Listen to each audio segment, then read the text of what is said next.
Parlons un peu de la Libye, et non pas de la libido. Ça, vous avez des sites pour ça, très très très spécialisés. La Libye, on a décidé effectivement d'aller et d'essayer d'aider une population qui se préparait à être massacrée par le leader Maximo, le grand frère, le guide des peuples, n'est-ce pas, le grand Muammar Kadhafi, que tout le monde pendant 40 ans a flatté, a léché à cause de son pétrole et de ses pétrodollars, et qu'aujourd'hui on voue aux gémonies. À juste titre d'ailleurs, eu égard à la manière dont il traite ses prisonniers, ou les infirmières bulgares, pour ne citer qu'elles.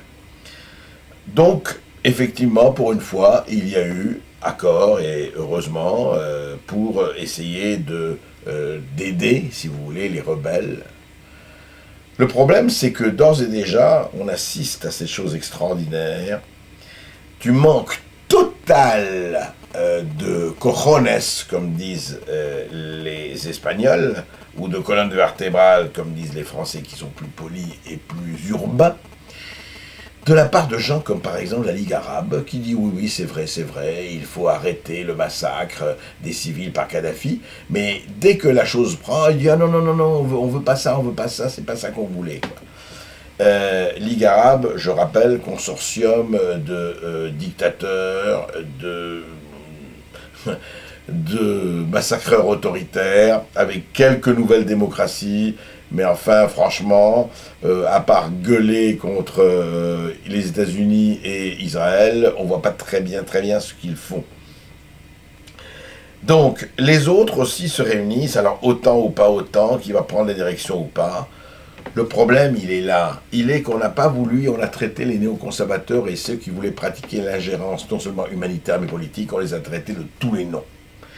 Eh bien, je vais vous dire une chose. Moi, je préfère le discours d'Alain Juppé en disant au Conseil de sécurité de l'ONU, en disant si on n'intervient pas, on va massacrer, que le discours de Villepin, il y a un peu moins de 10 ans, au même ONU, en disant on n'y va pas parce que ce n'est pas à y aller. Or, je conçois et j'accepte que la guerre d'Irak de Bush était surtout pas le modèle à suivre. Il n'empêche que la question qui est posée, c'est que quand quelqu'un comme Saddam Hussein, ou Kadhafi, ou aujourd'hui Bachar el-Assad, ou d'autres au Zimbabwe ou ailleurs, massacrent leur propre peuple, est-ce que nous devons dire non-ingérence, comme disent la Chine et la Russie, et un certain nombre de bons diplomates, non-ingérence, écoutez, non, c'est les affaires de chacun? Eh bien, je crois que ce n'est plus possible.